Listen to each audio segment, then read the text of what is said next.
Le yoga. Quoi qu'il en coûte. Du yoga. Quoi qu'il en coûte. Le yoga. Quoi qu'il en coûte. Du yoga. Elle a choisi le yoga. Quoi qu'il en coûte. Yoga. Si tous les gens le pratiquaient, je trouve que ils seraient mieux dans leur peau. Namasté à toutes et à tous. Le yoga, quoi qu'il en coûte, un podcast positif et bienveillant proposé par Yoff. C'est une expérience tout à fait passionnante que nous vous proposons de suivre maintenant. Des interviews de personnes pour qui le yoga est rentré dans leur vie, des méditations, de l'hypnose et des exercices de respiration. Le Viparita Karini est une posture de repos qui apporte détente et lucidité. De quoi aller mieux, des tips, des livres, des recettes véganes ou pas. Ce qui est important, c'est l'attitude intérieure. Le yoga, quoi qu'il en coûte, Quoi qu'il en coûte. c'est ici et maintenant. Bonne écoute. Le yoga, snobisme, curiosité. Bonjour à toutes et à tous, nouvel épisode du yoga quoi qu'il en coûte, premier épisode de l'année 2025, mes meilleurs vœux avec un peu de retard. Et bien justement, il y a 3 semaines, j'ai fait un appel à invités sur Facebook pour trouver des invités pour le podcast pour cette nouvelle année. Et beaucoup de monde a répondu, facilement plus d'une trentaine, et je les remercie. Et il y a dans ces personnes Natacha qui m'a dit moi je veux bien être interviewée. Donc je l'ai contactée. Bonjour Natacha. Bonjour. Est-ce que tu peux te présenter ? Oui, donc je suis Natacha Mendes et je suis professeure de yoga, hatha et vinyasa et fly depuis peu. Voilà. Fly. Et donc ensemble, on va voir ton parcours, comment tu as découvert le yoga, comment tu es devenu de yogi, simple yogi entre guillemets, à professeur. Et puis on verra tous les styles. Puis on parlera aussi de ce que tu proposes, yoga des yeux et puis les retraites. Ok. Ton premier cours de yoga, tu t'en souviens ? Le premier, non. J'ai pas de souvenir. Je me souviens de la période où j'ai commencé, des premiers cours, mais pas le premier. Je me souviens juste quand même d'une chose, c'est que je suis rentrée en cours de yoga avec une certaine forme, un certain mood, on va dire.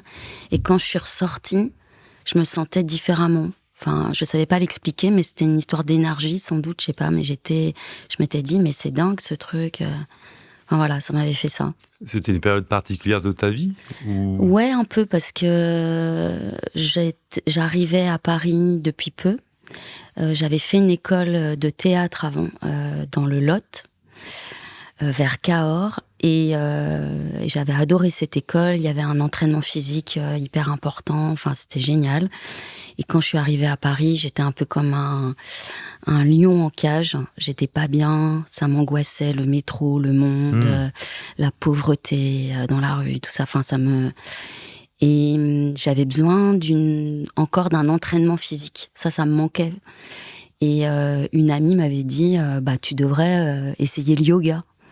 Et va dans cet endroit. Et j'étais allée dans ce cours et voilà. Il y a toujours une amie qui dit va faire du yoga, c'est marrant. Et elle a pas continué en plus. Après, voilà. Alors, parce que je dis souvent, c'est qu'on n'arrête pas le yoga, on peut faire des pauses et on reprend toujours un moment dans sa vie. Donc, c'est vrai. Peut-être elle reprendra. Ça sera intéressant que on n'oublie jamais le yoga. Donc, et c'est un cours de quoi ? De quel type de yoga ? Alors, je pense, j'ai un petit doute, mais c'était soit du vinyasa, soit carrément du ashtanga. Ouais. Je me souviens d'un yoga ultra physique, difficile pour moi, j'étais en très bonne forme physique, mais c'était pas la pratique que je faisais, donc je découvrais toutes les postures. C'était chez Gérard Arnault, c'était dans son petit studio tout proche du Bataclan, je me souviens, parce que j'habitais le 11e, et elle m'avait dit, justement, c'est à côté de chez toi, vas-y, c'est l'occasion. Et tu as fait un cours, tu es retourné régulièrement tout de suite, ou il y a une pause, tu as accroché sur la pratique Mon souvenir, c'est un peu vague, mais il me semble que j'ai quand même accroché rapidement. Après, est-ce que j'y suis retournée vraiment tout de suite ? À l'époque, en plus, je bougeais pas mal de Paris. Donc, peut-être il y a eu un petit laps de temps, mais en tout cas, j'ai mordu très vite. D'accord. Ouais. Et par rapport à ce que tu imaginais Parce que c'était il y a quelques années. Alors, le yoga a toujours été un peu à la mode, ça a toujours été développé, mais un petit peu moins avant. Qu'est-ce que tu imaginais dans cette pratique ? Est-ce que tu y allais que pour pas du sport, mais un côté physique, ou le côté spirituel ou Non, au début, franchement, c'était l'aspect physique. Parce que mon école de théâtre, justement, elle était très physique, à cheval entre le théâtre et la danse. On faisait de la biomécanique. Bon, c'est une discipline, enfin, c'est un travail sur le jeu d'acteur qui passe beaucoup par le corps. Le mouvement, l'énergie, le poids du corps, les impulsions. La respiration aussi. La respiration aussi. Et donc, c'était très technique, très physique.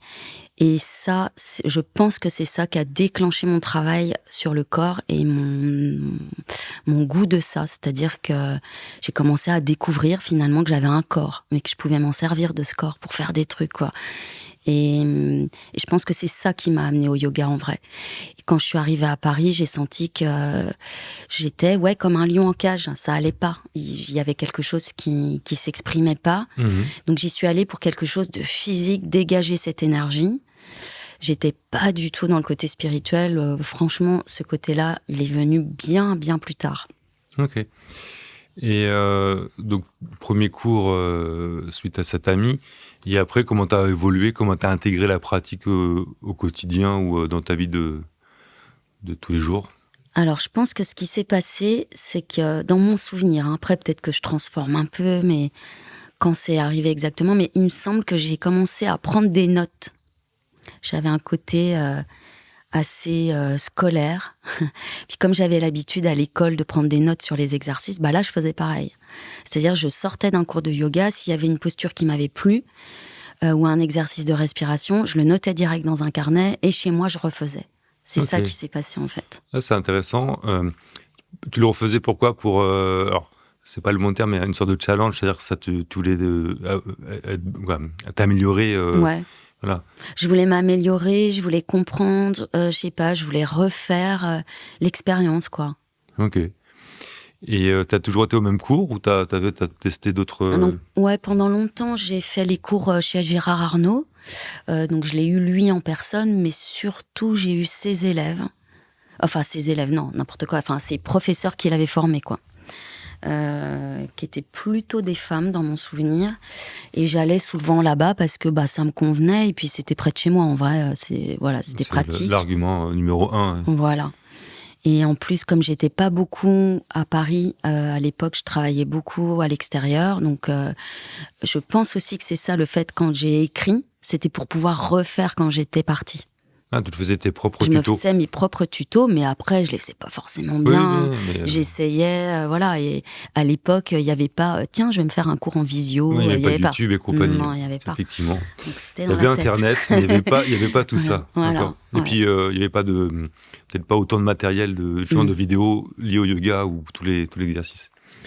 Et comment tu es devenu professeur ? Comment l'idée t'est venue de devenir professeur ou l'envie ?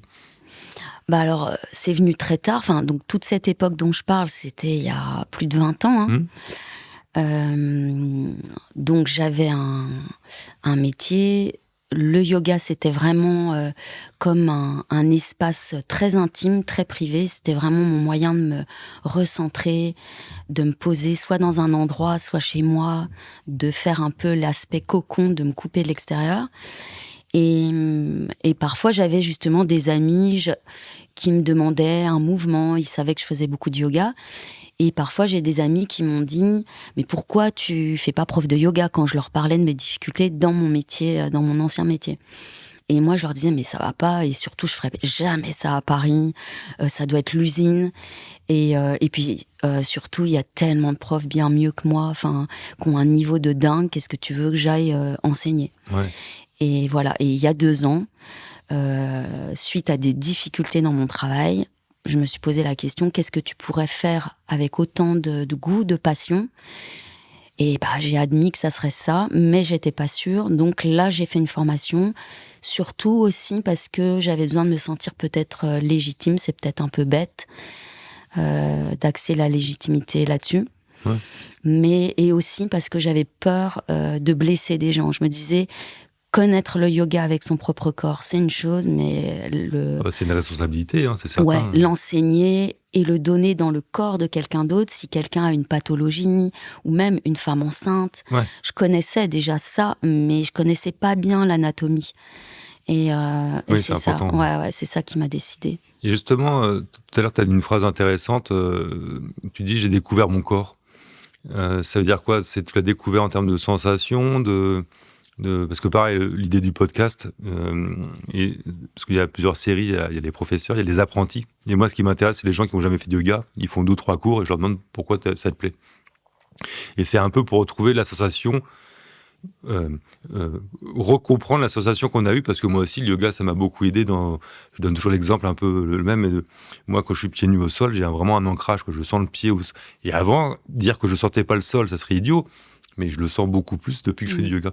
Donc toi, c'est quoi ce rapport au corps et au yoga, ou à la maîtrise du corps, ou aux sensations que tu as pu développer, versus ton métier d'ailleurs, peut-être développer ton ex-métier ou... C'est vrai que je pense que c'est de la même nature que par rapport à mon ancien métier. Donc j'étais comédienne de théâtre. Et donc mon enseignement de théâtre était axé donc sur le corps, le mouvement. Et je pense qu'il y avait cette notion, quand je dis j'ai découvert mon corps, je l'ai peut-être découvert de l'intérieur. La sensation intérieure et de créer de l'espace. Et par rapport à la respiration, effectivement, quelque chose qui se déploie, où j'avais peut-être l'impression, quand j'ai commencé le théâtre, j'étais un peu timide. Et même de par mon physique, un peu menu, un peu étriquée sur moi-même. Et je pense que le fait d'être en mouvement, je me suis déployée. Recroquevillée? Ouais, un peu. Ouais. Et là, je me déployais. Et je sentais que quand j'étais sur scène, j'avais une puissance que j'avais pas même dans la vie, où il y avait quelque chose qui se déployait. Et quand j'ai commencé le yoga, quand j'ai dit que je suis sortie du cours, j'étais autre, il y avait ce truc-là d'énergie, je dirais. C'est pas ésotérique, c'est juste que je me sentais forte. Puissante, ouais. C'est ça, ouais, puissante.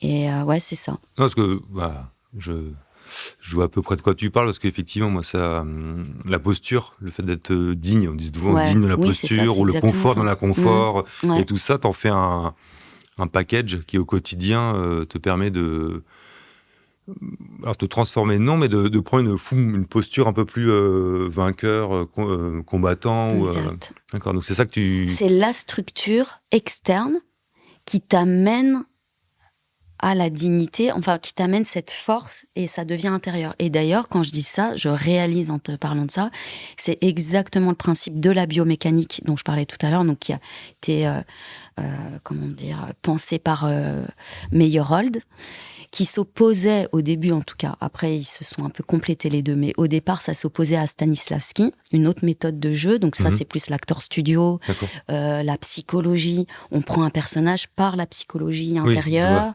alors que la biomécanique, c'était l'inverse. C'est-à-dire, imagine quelqu'un qui est triste, il va effectivement se recroqueviller, il va marcher, par exemple, un peu voûté.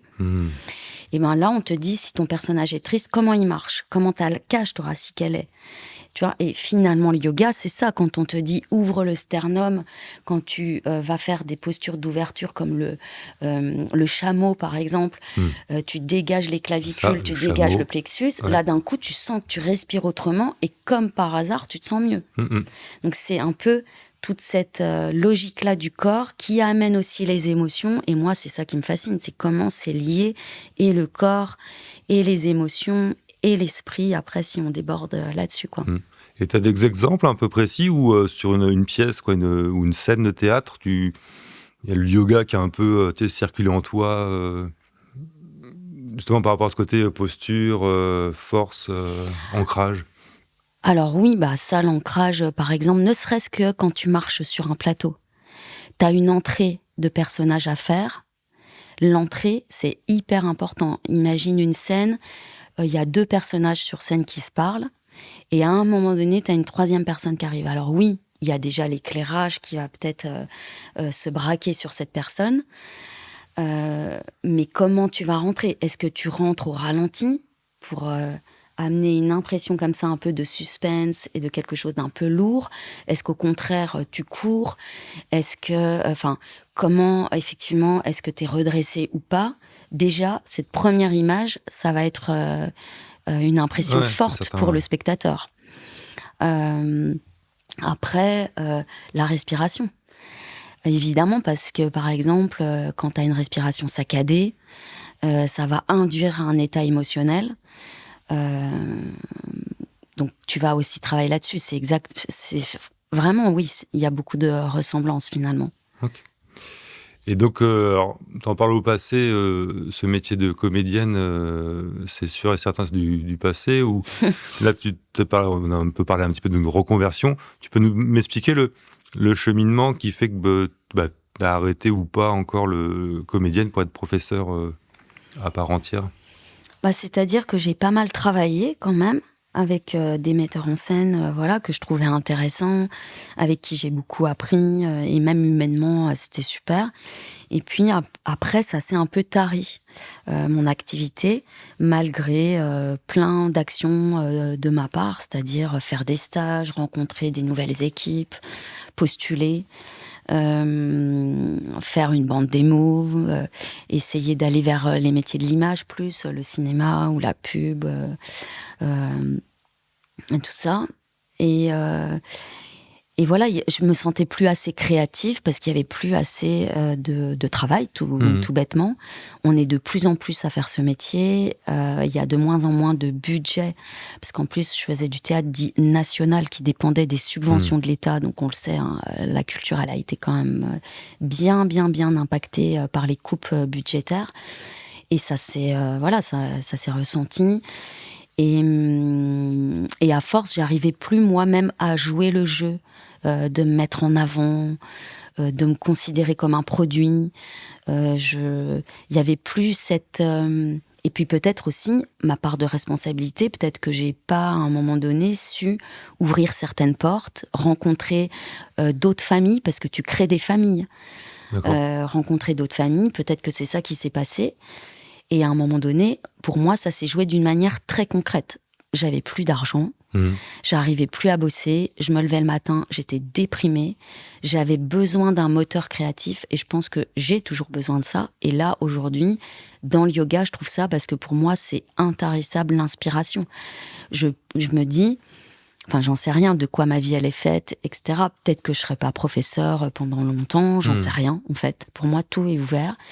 Mais en tout cas, j'espère que je découvrirai pendant des années encore, parce qu'il y a tellement à découvrir, ça s'arrête jamais ce truc, j'ai l'impression. Donc, c'est sûr que c'est un univers assez grand. Ouais. Voilà. Donc en fait, c'est ça qui s'est joué. Et à un moment donné, je me suis dit, qu'est-ce que tu pourrais faire que t'aimerais autant? J'ai fait la formation et après, ça s'est joué très vite. J'ai eu la formation en juillet. De quelle année? Ma certification en 2022. Ok. 2022, je crois, oui, c'est ça. En octobre, l'été, j'ai postulé. En octobre, je commençais à travailler. Puis après, de fil en aiguille.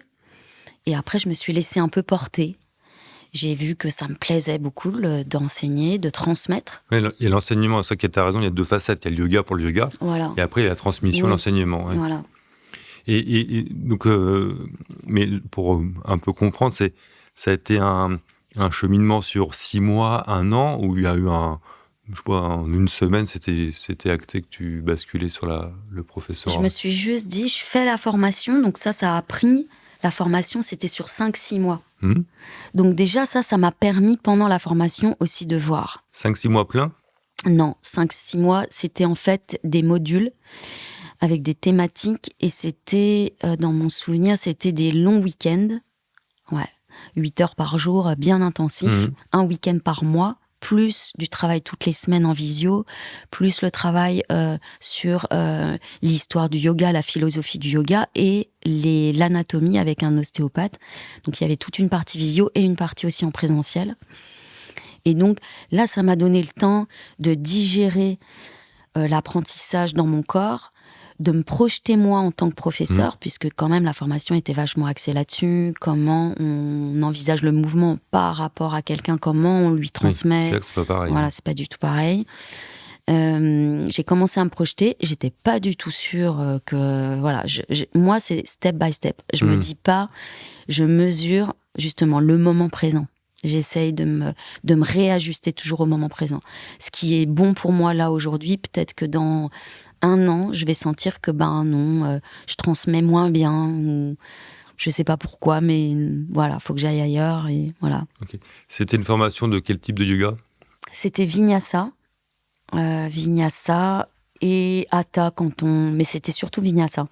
Ok. Et dans cette formation, est-ce qu'il y avait une partie un peu, alors le terme un peu business, c'est qu'on vous explique ce que c'est que être professeur, la facturation, les statuts, il y avait ça aussi ? Ah oui, il y a une grosse partie où même j'ai dû faire un business plan. Alors pour moi, c'était l'horreur. Enfin, au début, quand j'ai imaginé faire un business plan, déjà le mot business plan, ça me rebutait. Ouais, mais bon, ça fait partie du... Voilà, mais c'est des préjugés aussi, parce que voilà, puis j'ai eu du mal aussi. Alors ça, c'est très personnel. Enfin, non, mais je pense que ça impacte beaucoup de profs de yoga. Ça, c'est une autre... On pourrait faire tout un podcast là-dessus, je pense, sur le rapport à l'argent. Oui. Moi, je sais qu'une fois, j'ai eu... j'étais allé faire un cours, en Vendée, et la personne sentait bien qu'elle n'était pas à l'aise au point qu'elle mettait une petite bannette en début, au coin de la porte. Et oui, il fallait mettre l'argent dedans. Alors, tout le monde avait son billet de 20 €. Et je sais pas, il n'y avait pas de monnaie, donc c'était un peu pénible. Donc... Mais c'est vrai que tu t'aperçois que de demander de l'argent et puis après le bon prix, c'est toujours pareil, le prix juste. Mais c'est vrai que il y a ce tabou un peu dans le yoga. Alors, je vais te provoquer. Est-ce que c'est dans le monde du yoga ou c'est les femmes ? Parce qu'il y a beaucoup de professeurs femmes et je sais que par rapport à il y a toujours un différentiel de relation à l'argent dans les couples entre hommes et femmes. Tu vois. Est-ce que c'est lié à ça ou pas ou pareil, dans le monde de l'entrepreneuriat, les femmes, des fois... Alors attention, il y a des femmes qui sont combattantes et qui, quand elles ont un projet, elles le défendent, mais trouver sa place, ça fait un peu partie de tout ça, quoi.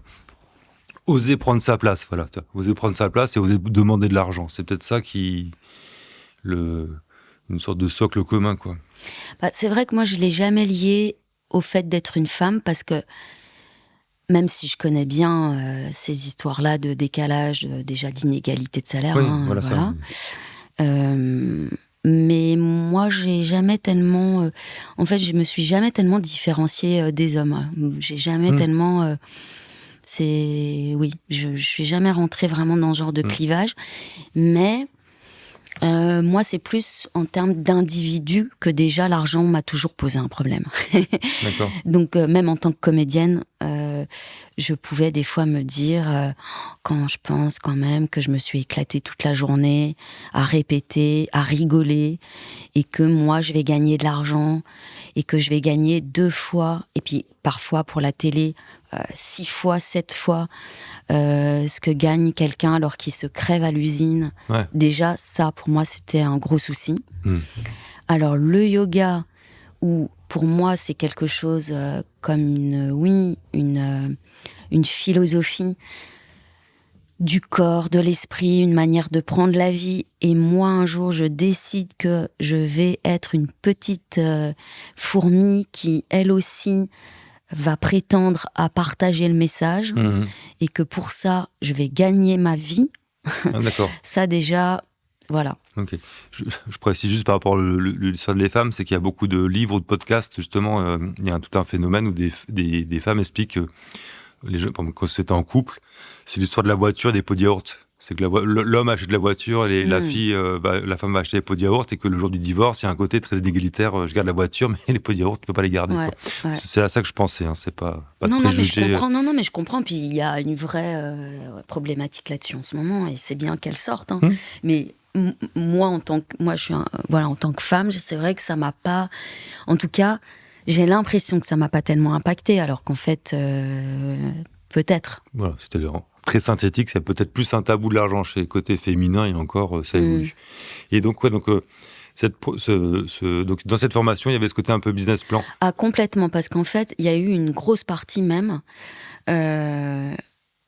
où l'idée, c'était, attention, cette formation, vous la faites peut-être... En fait, chacun avait ses raisons. Il y a des personnes, elles ne voulaient pas être professeurs, elles voulaient juste approfondir leur pratique. Ça, c'était une option. Il y a des personnes qui découvraient même le yoga. Ah oui, c'est vrai. Ouais, il y a des personnes, elles découvraient. Pas un cours. Elles n'ont jamais fait un seul cours. Il y avait certaines personnes, je crois qu'elles... ou alors elles en avaient fait quelques-uns, mais c'était quand même...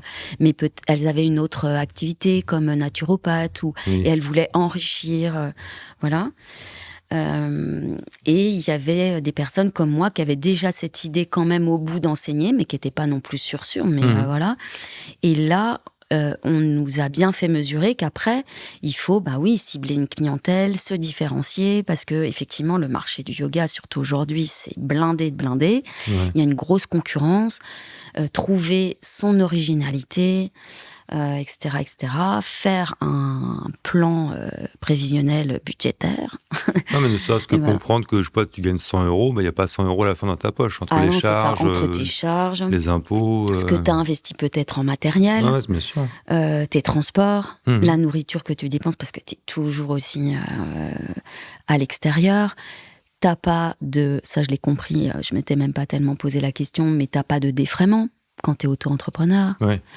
Donc, non, c'est sûr, c'est un vrai sujet de... je pense qu'il y a comme beaucoup de gens qui ne se rendent pas compte du côté... alors, moi, une fois de plus, je le répète, je suis à mon compte dans l'autre sujet, donc on peut annoncer peut-être des taux journaliers importants, mais une fois qu'on enlève tous les impôts, les charges, et puis ce qui fait le salaire, à la fin, c'est pas aussi énorme qu'on peut imaginer, quoi. Versus la sécurité d'un CDI, blablabla. Ouais, c'est toujours pareil, quoi. Donc, juillet, formation, et en septembre-octobre, tu commences déjà à donner des cours. Oui. Ouais. C'était où Alors en fait, j'ai commencé, ce qui s'est passé pour moi, c'est que j'ai regardé les groupes Facebook de profs de yoga. C'est là où j'ai mis mon annonce. Oui. Ouais. On en parlait avec Céline, justement la professeure de yoga, qui vient le mardi nous faire un cours. C'est que les groupes Facebook, c'est quelque chose qui marche, a priori.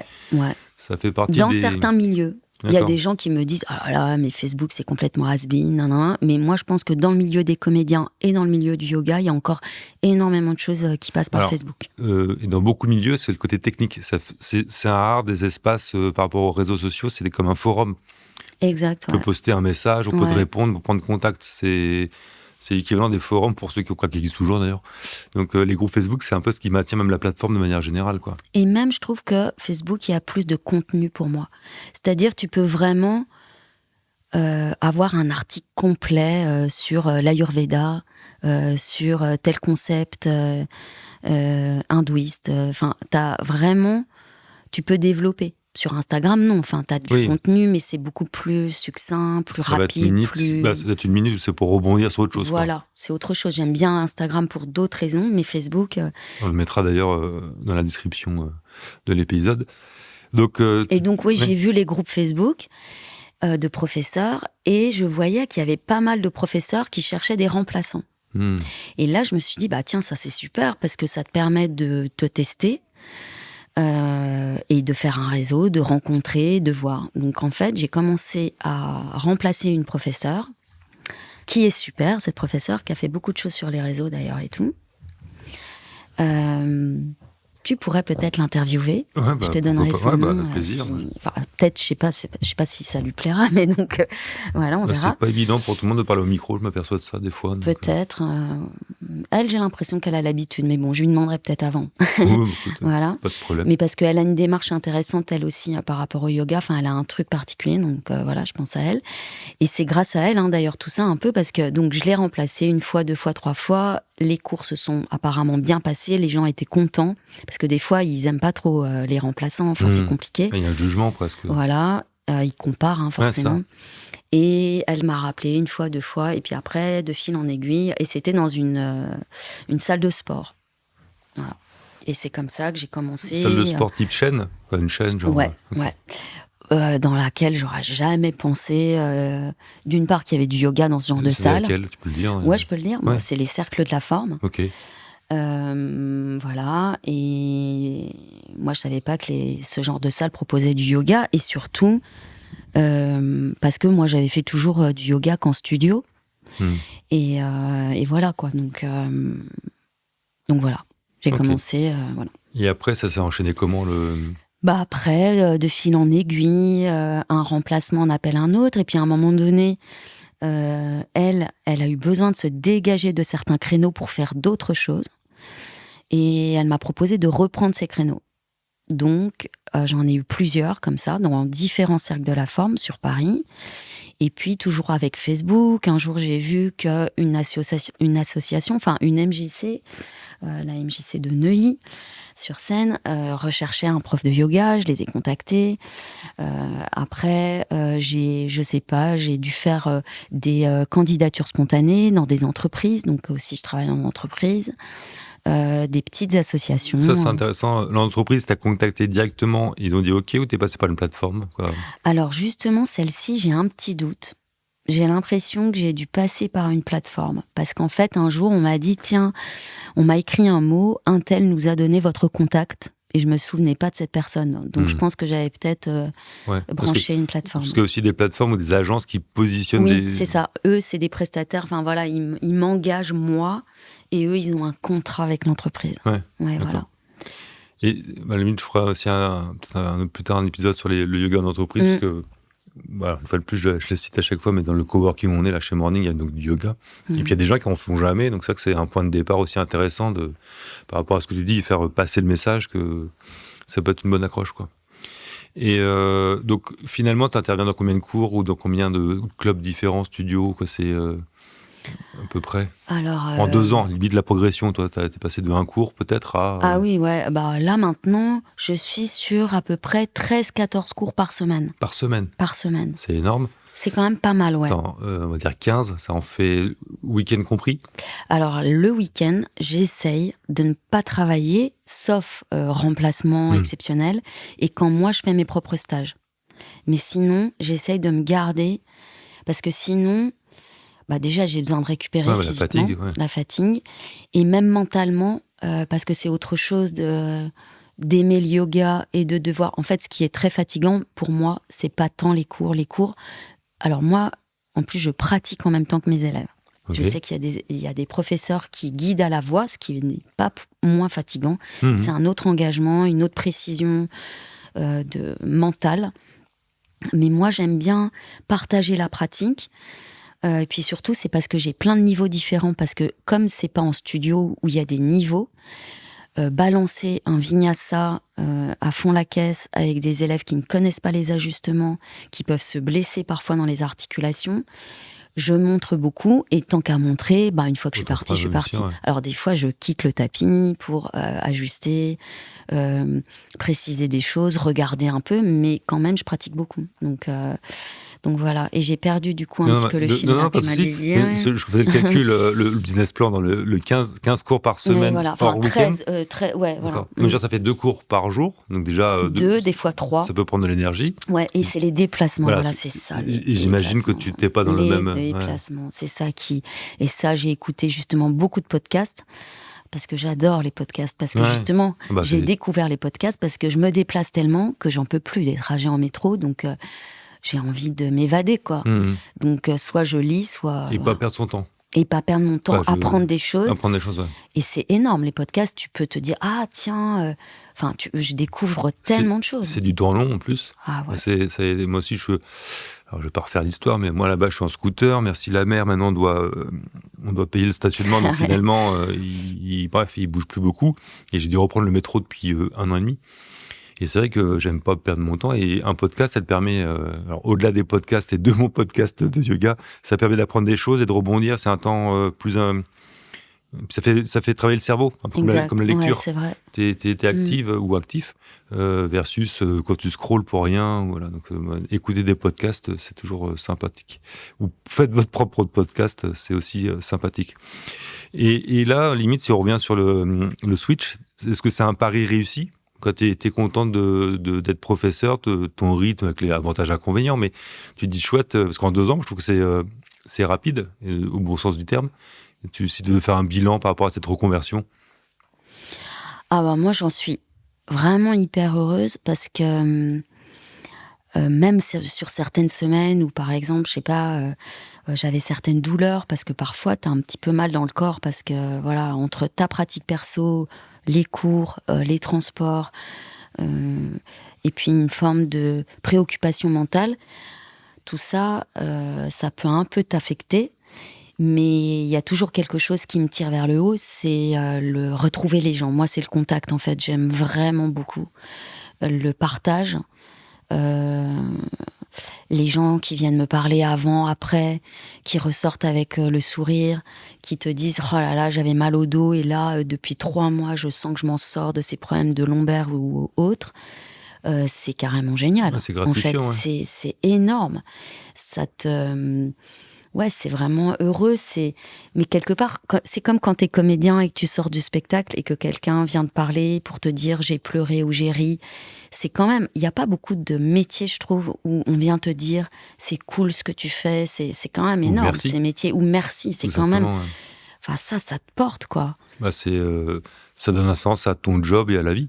C'est ça. Et moi, je me dis, écoute, franchement, à ma petite mesure, si tous les jours je fais du bien à 1, 2, 3 personnes, franchement, déjà, c'est génial. Mmh. Et par rapport au style yoga que tu enseignes, alors tu m'as précisé que c'était nouveau pour toi, mais si on fait un petit focus sur le fly ou le yoga aérien, parce que ça m'intrigue, parce qu'un jour, je pense que j'irai quand même tester, mais je ne sais pas si avec mon gabarit, c'est jouable. Tu peux nous expliquer, qu'est-ce qui t'a motivé ou le parcours à tester cette pratique, et puis la discipline. Alors, est-ce que c'est du yoga, pas du yoga, on ne va même pas en parler, parce que c'est ok, ça peut être de l'acrobatie, ça peut être du cirque, mais en attendant, le terme c'est fly yoga ou yoga aérien. Donc, il y a le mot yoga. C'est quoi le parcours pour arriver à se pendre à un hamac? Eh bien, le yoga fly, oui, c'est... est-ce que c'est du yoga, pas du yoga? Ah non, justement, l'idée, c'est pas forcément d'aller dans ce débat, mais c'est quoi la pratique, le côté logistique, une séance? En fait, moi, je connaissais pas. Ça fait peu de temps que je le connais, que je le pratique. Et là, j'ai été amenée à l'enseigner de manière un peu rapide. Donc, je continue un peu à creuser, à travailler dessus parce que j'en ai besoin. C'est une discipline qui, effectivement, est à cheval entre le yoga, les disciplines du cirque et le pilate même. D'accord. Ça a été créé, si je ne dis pas de bêtises, je pense que c'est à peu près dans les années 2000. Un Américain... Un cascadeur. Ouais, voilà, ça, qui s'était blessé et il a essayé de trouver des solutions pour travailler ses postures sans les appuis des poignets, des mains, etc. Voilà. Après, il y a une méthode qui s'est développée en France, peut-être 2006, je crois. Ouais, 2007-2008, parce que j'ai regardé 2008, t'as regardé aussi. Avant d'enregistrer, je me suis dit, tiens. Ouais. On pourrait la citer. Il me semble que moi, j'ai... On mettra le lien éventuellement. Florine Rivet, je crois. Ouais, ça me parle le ET à la fin. Ouais. Florine Rivet. En tout cas, elle a développé une méthode spécifique. Et donc, on a un hamac en tissu et on va réaliser des figures grâce à ce tissu. Donc, par exemple, quand on vient faire un guerrier 2 en yoga traditionnel,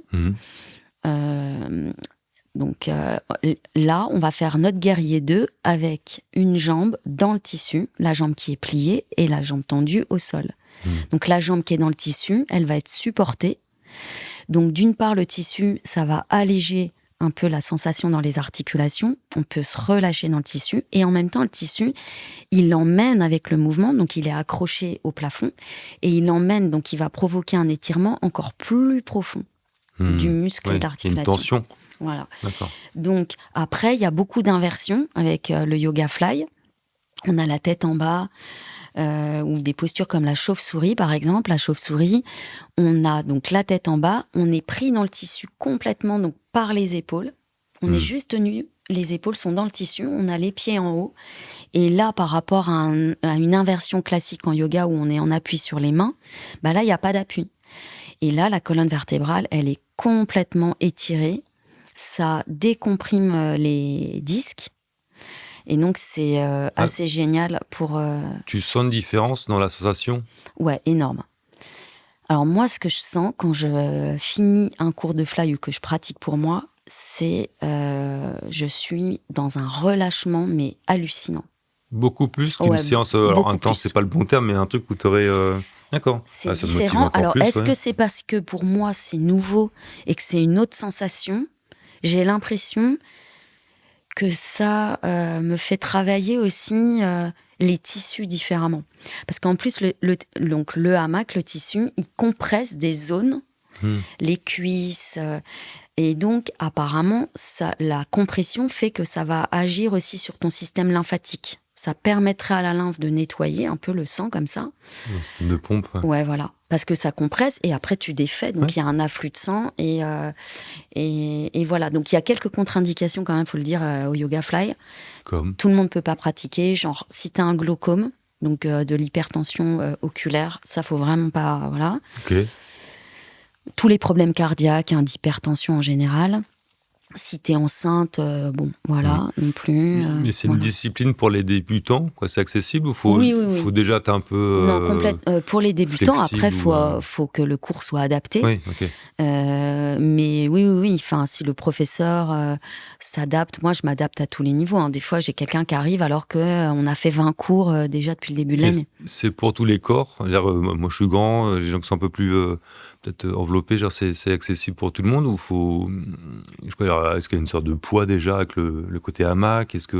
Alors normalement, si l'installation elle est bien faite et tout, ça peut soutenir suffisamment. On peut être grand, fort, parce que parfois effectivement quelqu'un d'un peu fort, ça peut un peu l'inhiber. Il a peur de genre craquer le hamac ou de tomber ou quoi. D'être moins mobile à l'intérieur du hamac. Parce que j'ai l'impression que tu l'as précisé, que le tissu, il fait partie du truc.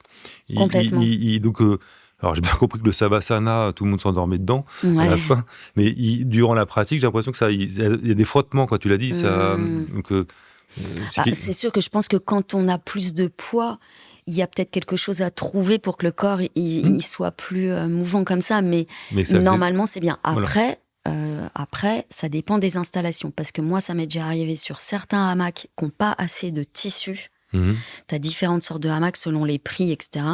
Et effectivement, et pas assez de hauteur. Alors, il y a une hauteur qui est minimum dans les endroits où on pratique. Il y a une norme.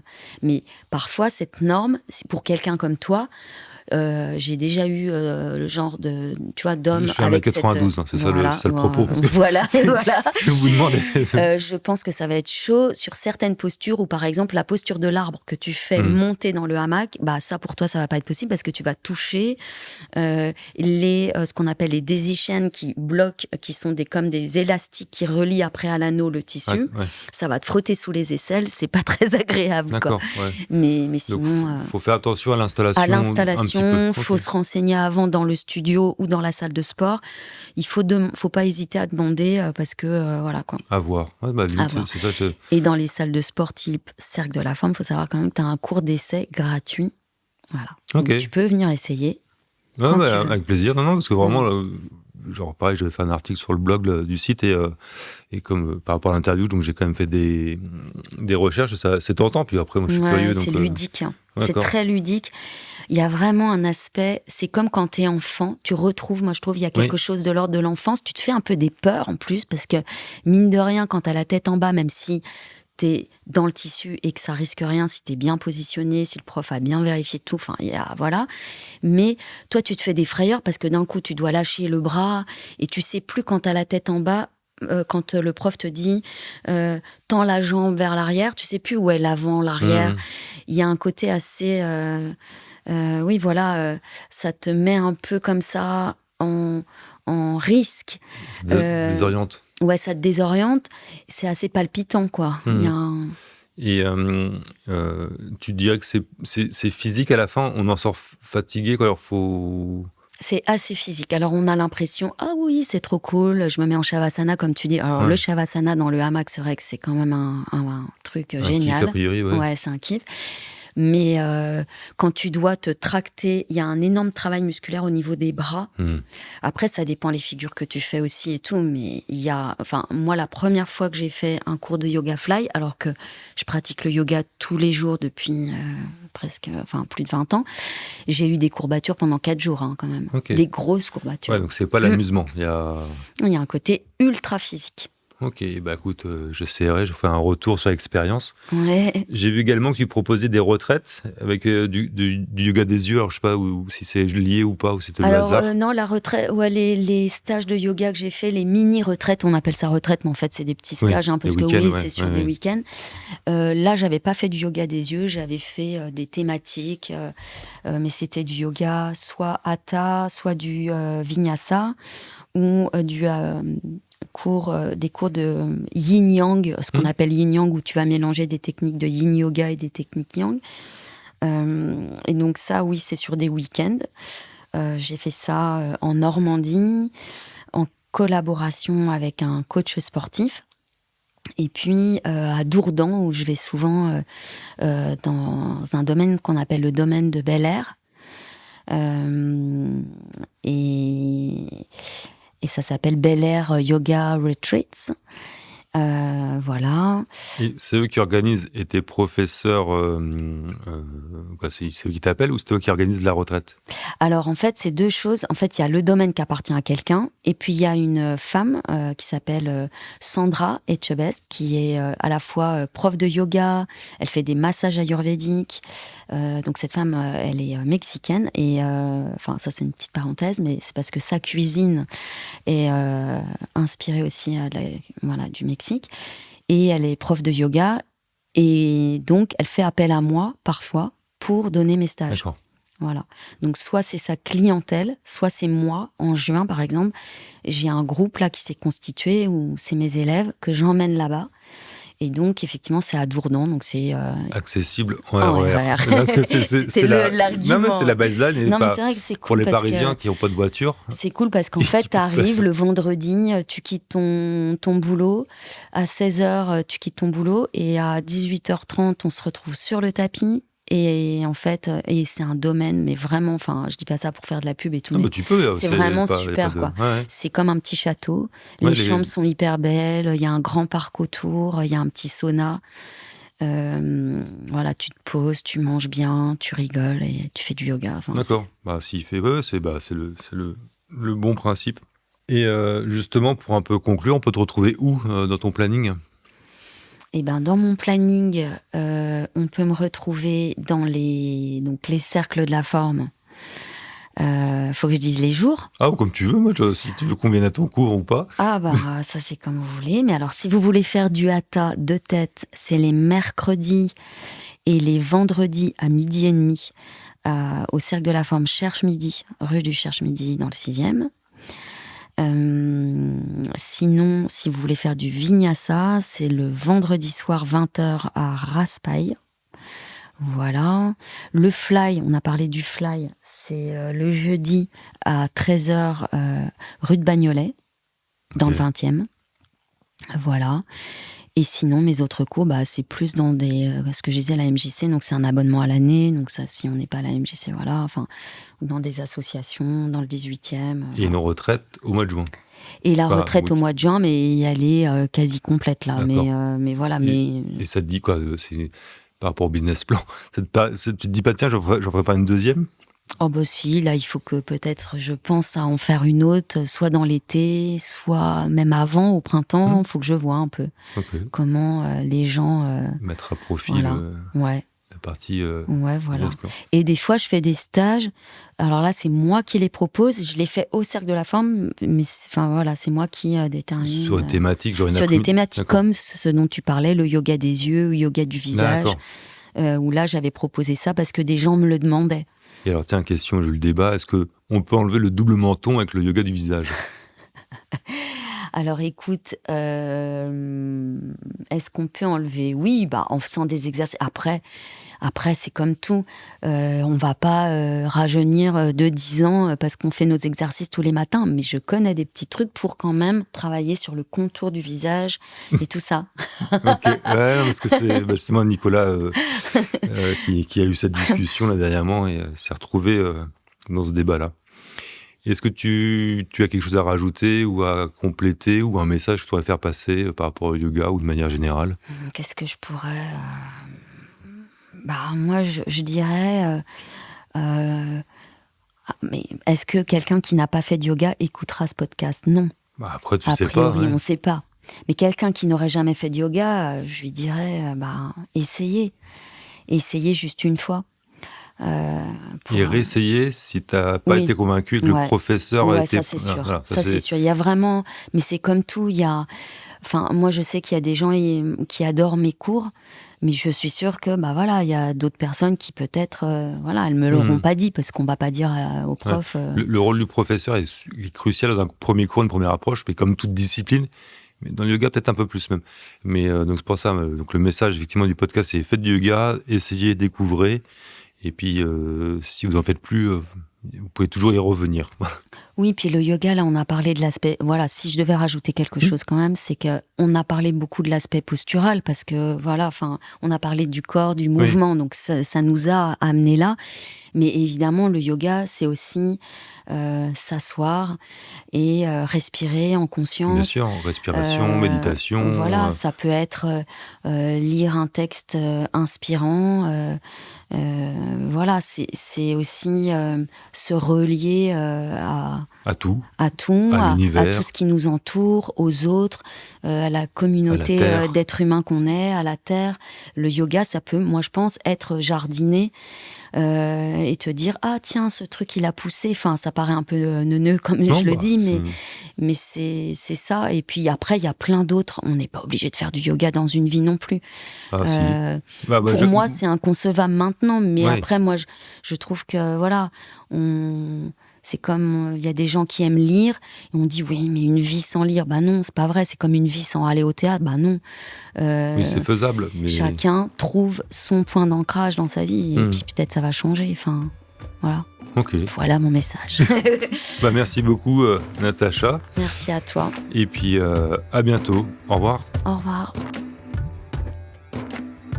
Et voilà, le yoga, quoi qu'il en coûte, c'est terminé. J'espère que cet épisode vous a plu. Vous pouvez nous laisser un commentaire ou un avis sur Apple Podcast ou Google Podcast. Ça nous fera plaisir. À très bientôt.